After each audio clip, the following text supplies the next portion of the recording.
지난 수요 예배 때 설교를 하다가 말았죠. 제가 감정이 북받쳐 올라가지고 마가에 대해서 여러분들과 함께 나눴습니다. 마가의 일생에 대해서 말씀을 드렸는데, 마가는 실망했고 또 실족했고 낙오했던 사람이었지만 하나님께서 베드로를 붙여주셔서 그를 동역자로 삼아주시고, 나중에는 어떤 사람이요? 유익한 사람, 그냥 이익이 있는 사람 정도가 아니라 하나님의 몸된 교회와 공동체를 위해서 꼭 필요한 유익한 사람으로 변화된 것이 마가였던 것을 볼 수 있습니다. 오늘 이 시대 속에서 우리 교회가, 또 저와 여러분들의 모습이 비록 지금은 당장은 좀 연약하고 부족하고 또 실패한 모습도 있고 또 낙오한 모습도 있을지 모르지만, 항상 하나님은 힘을 주시고 은혜를 주시고 붙들어 일으켜 세워서 하나님의 나라를 세워가는 동역자로, 또 유익한 자로 만들어 가실 줄 믿습니다. 우리 교회가 그렇게 쓰임받았으면 좋겠고요. 또 저와 여러분들의 모든 인생의 길이 그렇게 하나님 앞에 유익한 자로 부르심을 받는 저와 여러분들의 모습 되길 간절히 소망합니다. 그런 의미에서 우리 옆에 분들하고 이렇게 인사했으면 좋겠습니다. 저를 그만 보시고 오늘도 하나님이 부르셨습니다. 한번 인사하시죠. 오늘도 하나님이 부르셨습니다. 네, 오늘도 하나님이 부르셨습니다. 이 자리는 저와 여러분이 하나님의 부르심, 콜링 가운데 있는 자리인 줄로 믿는데, 마가만 얘기하면 안 되고 제가 원래 세례 요한까지 얘기했어야 됐는데 오늘 세례 요한 얘기를 하겠습니다. 이유가 있어요. 제가 감정이 북받쳐 올라왔던 이야기를 오늘 다 말씀을 드릴게요. 왜냐하면 제가 그 설교를 준비하면서 생각났던 그 인물들이 여러 명 있었기 때문에 그렇습니다. 말씀을 한번 남겨주시죠. 왜 안 나왔지? 네. 우리가 지난 수요일에 하나님의 아들 예수 그리스도의 복음의 시작이라 마가복음 1장 1절을 함께 나누면서 이제 마가복음을 이제 시작하려고 하는데요. 오늘은 세례 요한에 대한 이야기를 먼저 보도록 하겠습니다. 마가는 가장 먼저 세례 요한을 복음의 시작, 예수 그리스도의 복음의 시작을 논하면서 가장 먼저 세례 요한에 대해서 언급하고 있는 것을 볼 수 있는데요. 2절 말씀 한번 보여주시죠.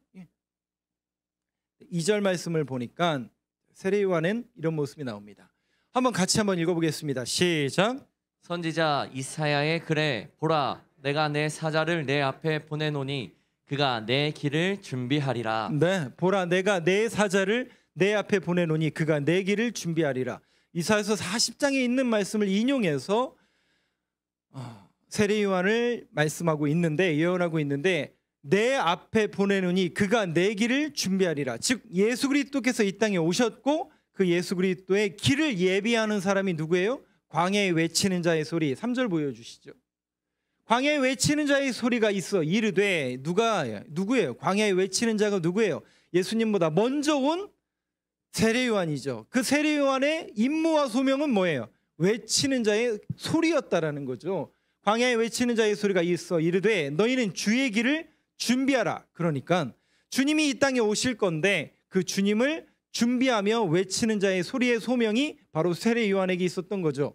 그의 오실 길을 곧게 하라. 기록된 것과 같이 4절. 같이 읽겠습니다. 시작. 세례 요한이 광야에 이르러 죄 사함을 받게 하는 회개의 세례를 전파하니. 네, 세례 요한은 광야에 외치는 자의 소리였습니다. 오실 겁니다. 메시아가 오실 겁니다. 메시아가 오시기 전에 준비를 해야 됩니다. 뭘 준비해요? 죄사함의 은혜를 받아야 됩니다. 우리가 하나님 앞에 회개해야 됩니다. 죄사함의 은혜를 받아야 됩니다. 5절 보여주시죠.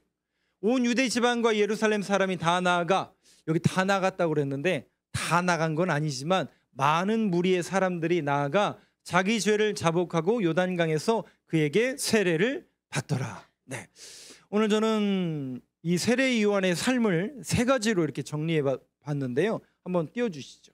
자, 세례 요한은 자기의 소명을 알았죠. 자기의 소명이 뭐였어요? 광야에 외치는 자의 소리였고 주의 길을 예비하는 자였습니다. 그 소명이 있었던 사람이었죠. 넘겨주시죠. 한번 첫 번째 같이 읽어보겠습니다. 시작. 자신의 소명이 분명한 자. 저는 가장 행복한 사람이 누구라고 생각하냐면 본인의 인생의 목적과 소명을 분명히 아는 사람이 행복한 사람이라고 생각이 됩니다. 소명이 분명해요. 하나님께서 나를 부르셨다라는 그 콜링이 분명한 사람이야말로 정말 행복한 사람 아닐까요? 세례 요한은 그 소명이 분명한 자였습니다. 외치는 자의 소리였고 주의 길을 준비하는 사람이 바로 이 사람이었습니다. 세례 요한이었습니다. 여러분, 전도서의 맨 마지막 장이 12장인데 그 12장에 보면 너희는 청년의 때를 기억하라 라는 말씀이 나옵니다. 너희는 청년의 때를 기억하라. 창조주 하나님을 기억하라. 너희는 청년의 때에 창조주 하나님을 기억하라. 그 청년이 있잖아요. 그 청년이 생물학적 나이로 청년을 의미하는 것도 있지만 유대인들의 사고방식 속에서 청년이라는 것은 어떤 의미가 있냐면 나라의 목적을 따라 부름을 받은 존재를 청년이라고 합니다. 즉 이것은 어디에서 나온 단어냐, 파생된 단어냐면 그러니까 청년이라는 게 그러니까 젊은 사람 이게 아니라요. 원래 이 청년이란 단어가 히브리어로는 빼후르테카라는 단어인데 이 빼후르테카라는 단어가 어디에서 왔냐면 파생됐냐면 전쟁이 벌어지잖아요. 고대 사회에서는 늘 전쟁이 벌어지잖아요. 그런데 평상시에는 어떻게 해요? 집안을 보살피고 농사짓다가 전쟁이 불리면 전쟁의 부름을 받고 나가는 거예요. 그 전쟁의 부름을 받고 가는 사람들은 생물학적으로 나이가 어린 사람일까요? 많은 사람일까요? 생물학적으로 청년인 거죠. 그 나라의 목적에 맞게 부름을 받아 나가는 사람, 전쟁에 나가는 사람을 청년이라고 불렀습니다. 그러니까 이 청년이라는 의미는 생물학적 나이보다 목적과 부름에 응한 사람을 청년이라고 합니다. 그러면 목적과 부름에 합당하지 못하고 그 소명이 없는 사람은 청년일까요? 아닐까요? 아무리 생물학적으로 어려 보여도 목적이 없고 소명이 없으면 그 사람은 청년이 아니라는 거예요. 그런데 나이에 상관없이 머리는 백발이고 눈썹은 휘어졌지만 누가 봐도 연세가 들어 보이지만 그의 마음과 믿음의 고백 가운데 하나님께서 부르신 소명, 목적, 인생의 목적 그것이 분명한 사람은 어떤 사람이라는 거예요? 청년이라는 거죠. 소명입니다. 목적입니다. 그것이 푸르고 그 기계가 푸르는 사람은 반드시 하나님께서 사용하신다라는 이 사실을 세례 요한은 알고 있었다는 거죠. 그리고 그 소명답게 살아갔던 인생이 어떤 인생이냐? 바로 세례 요한의 인생이었다라는 것이죠. 비록 그는 헤롯 왕에게 붙잡혀 목이 잘렸어요. 제가 좋아하는 영화 대사 중에 하나가 그 관상이라는 영화에 보면 당신은 목이 잘릴 팔자요라는 그 대사인데 세례 요한은 목이 잘렸어요. 세상 사람들이 볼 때는 목이 잘릴 팔자는 불운한 인생처럼 보여요. 그런데 여러분 세례 요한은 적어도 행복자였습니다. 왜요? 소명이 분명했어요. 광야에 외치는 자의 소리로 쓰임 받았어요. 예수님의 길을 준비하는 그 쓰임으로 인생을 살았던 사람. 정말 그 인생은 행복한 인생이었을 것이고 특별히 이 세례 요한의 모습을 바라보면서 오늘 이 시대 속에서 저와 여러분들에게 하나님은 거룩한 이름을 주셨죠. 그게 뭡니까? 성도라는 이름입니다. 그 성도라는 이름의 뜻은요. 부르심을 받은 자라는 뜻이에요. 거룩하게 부르심을 받은 자들이라는 그 목적과 소명이 있습니다. 여러분들을 향한 하나님의 뜻이 제가 뭔지 다 모릅니다. 여러분 개개인을 향해서 어떤 소명을 주셨는지 저는 잘 모르겠어요. 그런데 한 가지 확실한 소명을 주셨죠. 거룩한 이름을 주셨잖아요. 그게 성도라는 거예요. 그 성도라는 이름은 거룩하게 살으라는 그 목적과 소명이 반드시 있는 겁니다. 여러분 그런 소명과 목적대로 살아가는 저와 여러분들의 모습이 되길 간절히 소망합니다. 그래서 오늘 이 밤에도 하나님의 말씀과 기도함으로 거룩해지는 그 소명이 우리에게 주어져 있다라는 것이죠. 특별히 제가 말씀을 드릴게요. 마가와 세례 요한을 준비하다 보니까 이 인물을 안 들 수 없잖아요.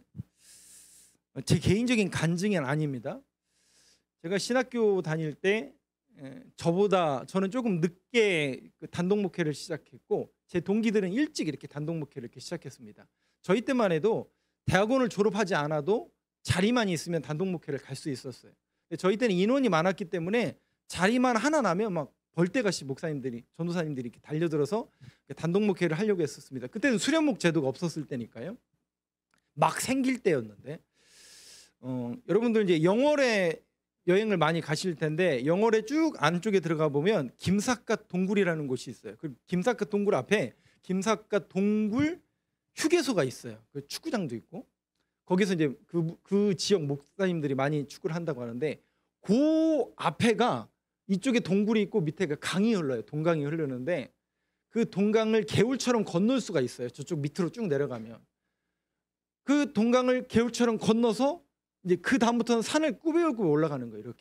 이렇게 S자 쪽으로 계속. 근데 이제 길이 도로 2차선 포장이 아니라 시멘트 포장 아시죠? 제가 그때가 2005년도로 제가 4년 5년도로 기억하는데, 이렇게 올라가요. 한 15분 20분 정도 이렇게 올라가면 집이 이제 하나씩 보여요. 한 15분 정도 들어가면 산속에 한 채, 또 이렇게 가면 또 한 채, 한 채. 그래서 제가 세보니까 한 7채에서 8채 정도 있는데, 그 끝에 딱 가면 은진교회가 딱 있어요. 그 교회에 제 동기가 부임해 간 거예요. 근데 거기를 갔더니 그 교회에 이제 새로 부임해 오는 목사님의 요구사항이 하나 있더라고요. 혹시 뭔지 아세요? 새로 부임해 오는 목사님에게, 전도사님이나 목사님에게, 담임자로 오시는 분에게 요구사항이 하나 있는데, 꼭 차를 사갖고 와야 된대요. 먹는 차 말고 타고 다니는 차를 꼭 사갖고 와야 된대요. 근데 어떤 차를 사갖고 와야 되냐? 꼭 사륜구동을 사야 된다는 거예요. 왜요?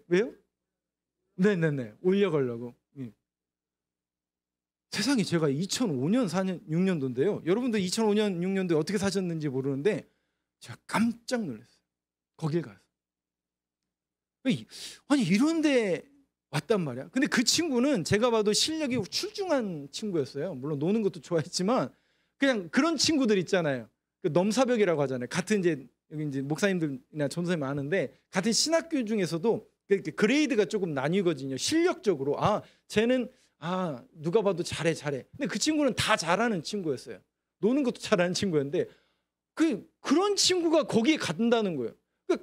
그냥 얘기만 들었지 눈으로 제가 딱 보고 나니까 저는 그냥 아무 말도 못 하겠는 거예요. 아무 말도 못 하겠는 거예요. 근데 그 친구가 저한테 딱 한마디, 그때는 제가 진짜 미숙하고 어리석었는데 잊혀지지가 않아요. 그냥 가라면 가는 거지 뭐. 이 소리 하나에 제가 딱 꽂혀버렸어요. 그냥 하나님이 가라면 가는 거지 뭐. 다른 거 생각 안 한다는 거예요. 여러분 대단하지 않으세요? 대단하지 않으세요? 저는 그게 그때 무슨 소리인지 몰랐어요. 근데 눈으로 그걸 목도하고, 아니 세상에 2005년 6년에 대한민국에 이런 데 교회 목회를 하는, 근데 그냥 그 친구는 뭐 특별한 게 아니에요. 그냥 하나님이 가라고 했으니까 온 거라는 거예요. 야, 내가 너무 그 말이 지금도 잊혀지지 않는 거예요. 근데 이 마가복음 마가와 세례 요한의 모습을 보니까요, 정확히 그 모습이에요. 여러분, 자기 소명이 분명하면요 행복할 수밖에 없어요. 그게 얼굴에 나타난다니까요. 그냥 부르셨다라는 그거 하나만으로도 그 친구는 만족해하는, 야, 너무 아름다운 모습 아닙니까? 네, 저는 그것이 비단 목사님들에게만 해당되는 거는 아닙니다, 여러분. 분명히 하나님은 저와 여러분들에게 부르신 목적이 있어요.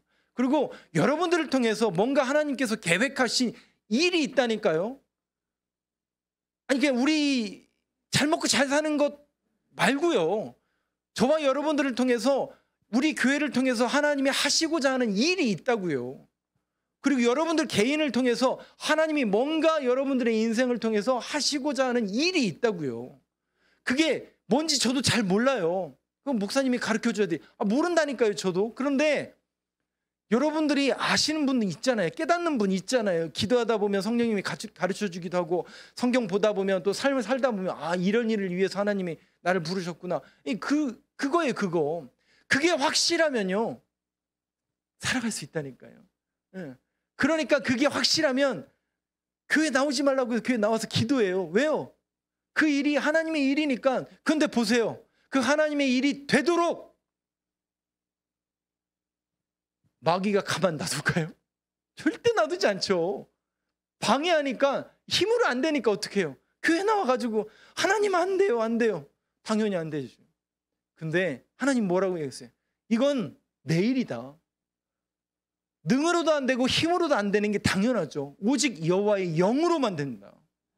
그래서 우리는 오늘도 성령님의 은혜를 구하면서 하나님 해결해 주세요. 하나님의 영광을 가리우지 않도록 도와주세요. 나를 통해서, 우리 교회를 통해서, 우리 가정을 통해서 하나님의 역사하심을 눈으로 목도할 수 있는 그 은혜가 우리에게 주어지게 해달라고 기도할 수 있는 저와 여러분이 되길 간절히 소망합니다. 다음 넘겨주시죠. 말씀입니다.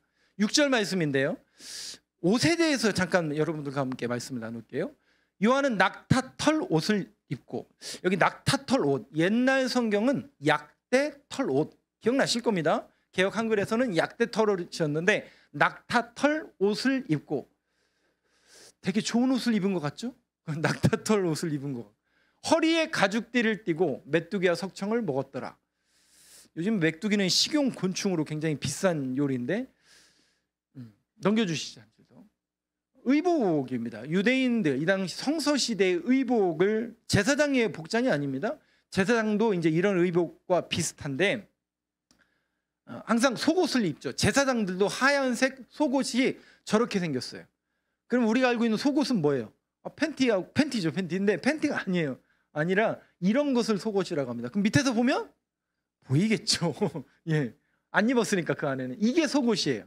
그리고 속옷에서 얇은 허리띠를, 이게 펄럭펄럭 거리니까 이게 남자의 옷인데요, 이렇게 허리띠를 안쪽에다 메고 겉옷을 입습니다. 저 겉옷은 그냥 말 그대로 앞뒤가 평평한 것을 옆으로 꿰은 거예요. 그걸 이렇게 푸대자루 뒤집어 쓰듯이 한 게 겉옷입니다. 제사장은 저 겉옷이 푸른색이죠. 속옷은 흰색, 완전 흰색이고 겉옷은 푸른색이죠. 그리고 그 겉옷 위에다가 역시 허리띠를 맵니다. 제사장은 저 겉옷 위에 에봇은 앞치마처럼 생겼어요. 앞치마처럼 생긴 에봇을 입고 거기다 흉패를 붙이죠. 근데 이제 제사장이 아닌 일반 사람이기 때문에 겉옷과 허리띠를 메고 머리에 모자를 쓰게 되어 있습니다. 터번이라고 번역을 했는데요, 모자에다가 머리띠를 두르면, 벗겨지지 말라고 머리띠를 두르면 남자가 쓰는 터번이고, 두르지 않으면 베일이 됩니다. 그래서 이런 그림이 될 거예요. 넘겨주세요, 하나만.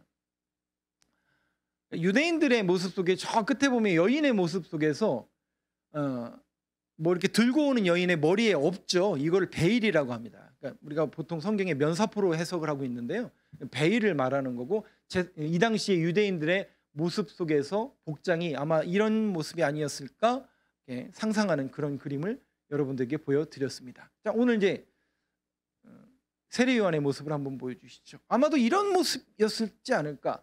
요한은 낙타털 옷을 입고, 그러니까 여기 낙타털 옷이라는 것은 좋은 가죽 옷이 아니라 가장 빈민들이 입는, 그러니까 아까 그 옷은 세마포로 짠 거거든요. 그러니까 그것도 못 사 입는, 그냥 죽은 동물의 사체에서 가죽을 벗겨내서 말려서 입는 그런 낙타털 옷을 입고, 허리에 가죽, 그것도 대충 이렇게 띠를 두른 거죠. 메뚜기와 석청을 먹었더라. 그러니까 이 세례 요한의 삶이 어땠을까요? 가난했을까요? 부했을까요? 근데요, 놀라운 사실은 누가복음에 세례 요한의 아버지와 어머니가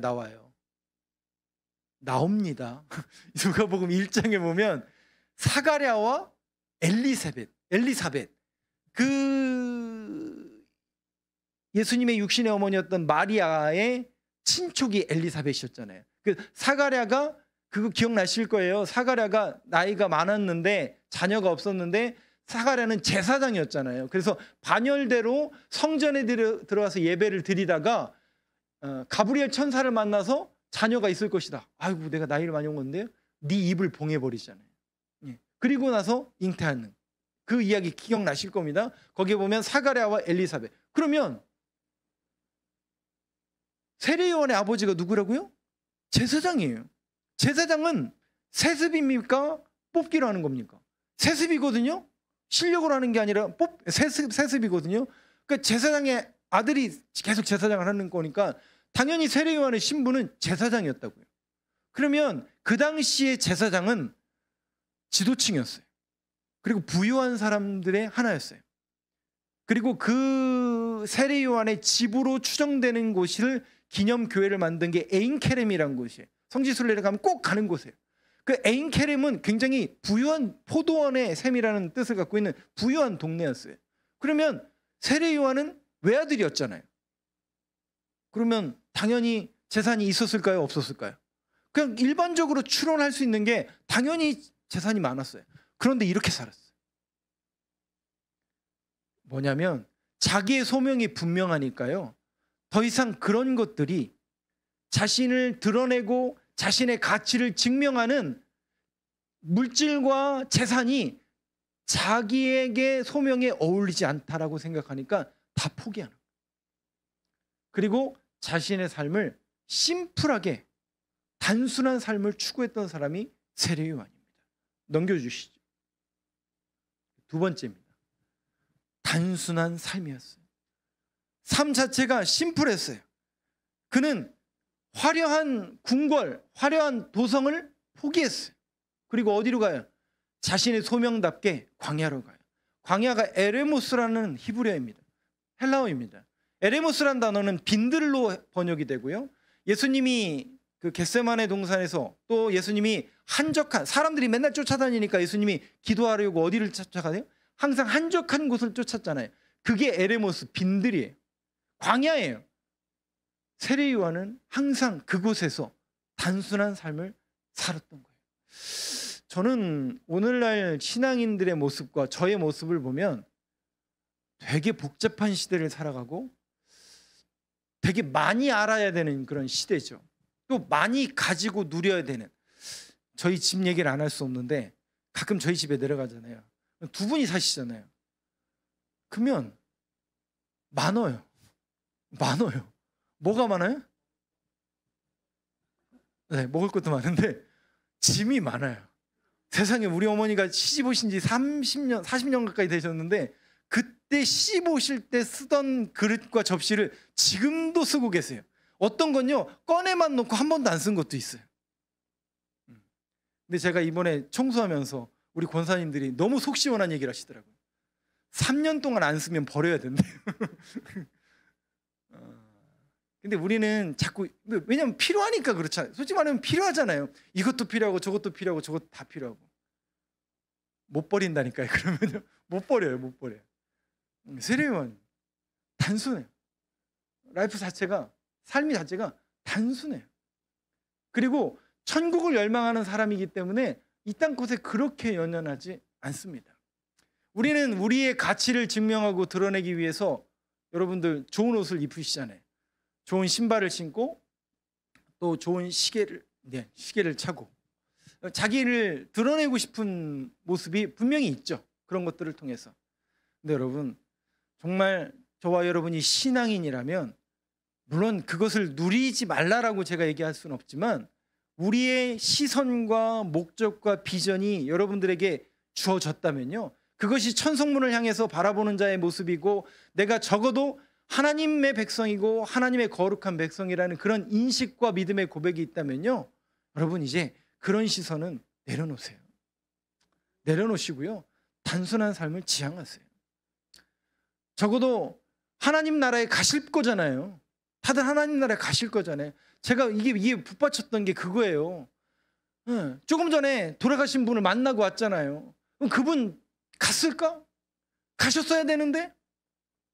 근데 제 앞에 누가 있냐면요, 앞으로 가실 분들이 있거든요. 저도 마찬가지로 갈 거지만 그 확신이 여러분들이 있으세요? 그 확신이 있으면 이렇게 된다니까요. 삶이 단순해진다니까요. 이 시계가 나의 가치를 증명하지 않는다니까요. 이 양복이, 내 신발이 내 가치를 증명하지 않는다니까요. 적어도 하나님 보시기에는 그런 거 안 물어본다고요. 하나님 앞에 너 뭐 입다 왔니? 뭐 하다 왔니? 그런 거 안 물어보신다고요. 적어도 우리가 하나님 앞에 설 텐데 그 하나님의 부름 앞에, 요즘에 제가 권장로님하고 늘 권장로님이 그 얘기를 계속 하세요. 계속 권 장로님이 저한테 주시는 메시지가 그거예요. 하나님 앞에 갈 날이 얼마 남지 않은 것 같은데 내가 하나님 앞에 섰을 때 너 뭐 하다 왔니? 라고 질문하면 하나님 제가 할 말이 없다고. 그래서 그분이 그 스피커를 들고 저 밖에 나가시는 거예요. 그냥 외치는 자의 소리처럼. 세례요한. 왜요? 하나님의 일을 하고 왔다라는 그 확신과 그게 있어야 되는 게 아닌가라는 생각을 앞에다 두니까요. 두려워서 잠이 안 오신다는 거예요. 여러분들은 어떠세요? 여러분들은 어떠세요? 여러분 우리가 저와 여러분이 신앙인으로서 단순한 삶을 지향했으면 좋겠습니다. 우리가 신앙인이잖아요. 그런 신앙인답게 단순하게 세상적인 가치에 놀아나는 게 아니라 있고 없고에 일일비하는 게 아니라 하나님만을 바라보며 천성문을 향해서 두벅두벅 한 걸음 한 걸음 신앙생활을 영위해 나갈 수 있는 저와 여러분이 되길 간절히 소망합니다. 마지막 세 번째입니다. 같이 한번 읽어보겠습니다. 시작. 그가 전파하여 이르되 나보다 능력 많으신 이가 내 뒤에 오시나니 나는 굽혀 그의 신발끈을 풀기도 감당하지 못하겠노라. 8절 한번 보여주시죠. 나는 너에게 물로 세례를 베풀었거니와 그는 너에게 성령으로 세례를 베푸시리라. 세례요한은 세 번째 넘겨주세요. 네, 넘겨주세요. 세 번째입니다. 같이 한번 세 번째 읽어보겠습니다. 시작. 그리스도를 보게 하는 삶. 제가 그 목회 초기에 들었던 설교 중에 그 설교가 있었어요. 그 목사님은 강단이 이렇게 강대상이 이렇게 있잖아요. 강대상이 이렇게 있으면 그 강대상 뒤에 이렇게 뒤에다가 뭘 써놨대요. 여기다가 뭘 써놨냐면 그리스도를 보게 하라. 성도들로 하여금 그리스도를 보게 하라. 여러분들 제가 앞에서 이렇게 설교하고 있으면 누가 보이세요? 제가 보이죠. 당연히 제가 당연히 보이죠. 근데 여러분 세례요한의 모습을 보세요. 세례요한의 모습을 보세요. 세례요한은요 그리스도를 예비하고 준비하는 사람이었어요. 설교는요 그리스도를 보게 하는 겁니다. 저의 인격적인 또 제 실력인 제 지식을 보게 하고 듣게 하는 게 아니라요. 이 자리에서 저는 하나님의 말씀을 선포하는 것이고 여러분들이 들어야 되는 것은 하나님의 말씀이고 그 하나님의 말씀을 통해서 하나님을 보게 해야 되는 임무가 저에게 설교자들에게 있는 겁니다. 아무리 설교를 잘하고 능력 있고 출중해도요. 그건 두 번째, 세 번째 밑에 거예요. 가장 설교자의 우선순위는 그리스도를 보게 하는 겁니다. 죽으나 사나 예수 그리스도만 보게 하는 것. 아, 그렇구나. 하나님이 나에게 소망이 되시고 하나님을 내가 봐야 되는 거구나. 설교를 들으면서 여러분들이 그 믿음과 고백이 있으셔야 돼요. 그것을 못하면 전 제 임무를 다하지 못한 거죠. 세례요한이 그렇게 한 거예요. 그리스도를 보게 하는 삶을 지향했던 사람이에요. 그리스도를 보게 하는 삶을 지향했던 사람. 제가 또 제 얘기를 안 할 수가 없겠죠. 그 친구가 은진교회에서 있다가 몇 년 후에 부목사로 이렇게 갔어요. 근데 그 부목사로 가서 또 거기도 그렇게 갔어요. 근데 그 친구의 둘째인가 셋째 아이가 장애를 가진 상태로 태어났습니다. 근데 저희 때만 해도 죄송해요. 이거 시대에 맞지 않으니까 저희 때 저도 이제 갑자기 꼰대 같은데 저희 때만 해도 목사님들 자녀는 성별을 묻지 않는 게 불문율이었어요. 지금은 아니죠, 성문. 예, 그리고 그것을 뭐 가지고 믿음이 있다 없다 이렇게 논하는 것은 이제 말이 안 되고 시대적으로 안 맞고 저희 때만 해도 조금 그런 게 좀 있었어요. 그러다 보니까 장애우로 셋째를 갖게 된 거예요. 근데 이 친구가요, 이 목사님이 참 제가 볼 때마다 대단해요. 그 자녀를 위해서 계속 그 자녀를 위해서 도와주고 같이 함께하고 그 사모님이 그 옆에서 뒷바라지라는 얘기를 들어보면요 정말 눈물 납니다. 근데 여러분 그 사모님이 하는 얘기가 뭔지 아세요? 그 아이를 보면서요 예수님을 본다는 거예요. 그 아이를 보면서 예수님을 본다. 그게 무슨 뜻이냐면 하나님이 나를 본다는 거죠. 그리고 예수님이 긍휼한 마음으로 그 연약한 사람들을 보았던 것처럼 그 아이를 볼 때마다 긍휼한 마음이 생긴다는 거예요. 그래서 그 힘으로 살아간대요. 어떻게 이 어린아이를 보살핍니까?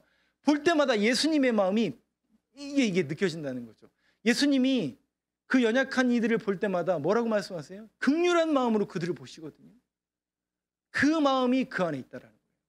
그러니까 그 목사님은 저한테는 다 설교자예요. 그 몸 자체, 그 사는 것 자체가 저한테는 설교더라고요. 그리스도를 보게 하는 거예요. 그리스도를 보게 하는 거예요. 저와 여러분들의 모든 삶의 자리에서 예수 그리스도를 보게 하는 거예요. 예수님이 그렇게 하셨기 때문에 우리도 헌신하는 거예요. 예수님이 뭐라고 했어요? 네가 참된 제자라면 너도 십자가를 짊어져야 된다. 그때 어떻게 해요? 다 떠나더라고요. 왜요? 무거우니까. 십자가가 무거우니까 다 떠나요. 너희도 떠나려냐? 세례 베드로가 뭐라고 얘기해요? 생명의 말씀이 여기 있는데 내가 어디를 떠나겠습니까? 정말 여러분들이 붙들어야 될 게 뭔지를 한번 곰곰이 생각해보는 이 밤이 되었으면 좋겠습니다. 내 삶을 통해서 예수 그리스도를 보게 하고 있는가? 그러니까 여러분, 이게 본이 되는 교회가 되어야 보여져야 돼요. 우리 교회가 그런 본을 이 지역에서 보이면 이 주변에 있는 사람들이 보잖아요. 그 방법론에 대해서는 우리 장로님들과 계속 고민하면서 그 부분을 고쳐갈 거고요.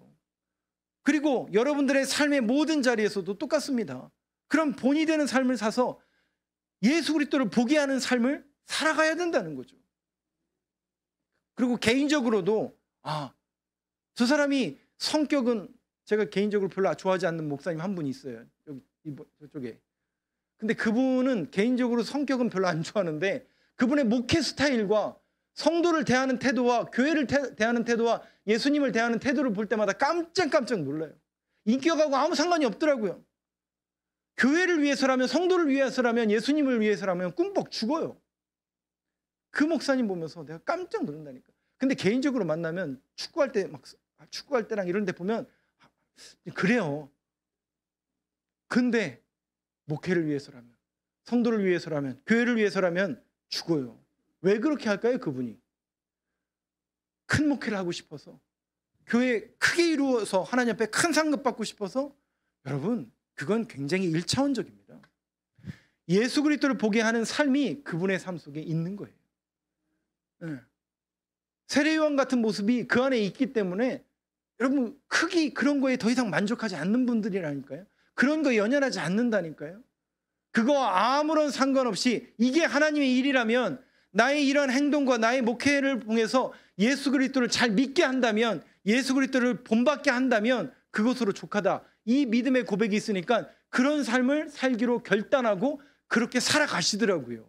예전에도 그분도 간증 들어보면 안 그랬대요, 자기도. 근데 목사가 되니까, 일을 해야 되니까, 하나님의 일을 해야 되니까 변화시켰다라는 거예요. 마찬가지죠. 저와 여러분 모두가 예수 그리스도를 보게 하는 삶, 그것이 저와 여러분들의 모습이 되길 간절히 소망합니다. 마지막입니다. 제가 굉장히 좋아하는 말씀이에요. 1절은 제가 읽고 2절 같이 읽어주시면 감사하겠습니다. 디베리오 황제가 통치한 지 15해 곧 본디오 빌라도가 유대의 총독으로, 헤롯이 갈릴리 분봉왕으로, 루사니아가 아빌레네의 분봉왕으로, 안나스와 가야바가 대제사장으로 있을 때에 하나님의 말씀이 빈들에서 사가랴의 아들 요한에게 임한지라. 문장을 잘 보세요. 하나님의 말씀이 어디에 임했어요? 화려한 도성에 임하지 않았어요. 제사장들에게 임하지 않았어요. 빈들에. 그 단순한 삶을 지향하고 주님만 바라보는 그 빈들에. 여러분, 광야는 어떤 곳인 줄 아세요?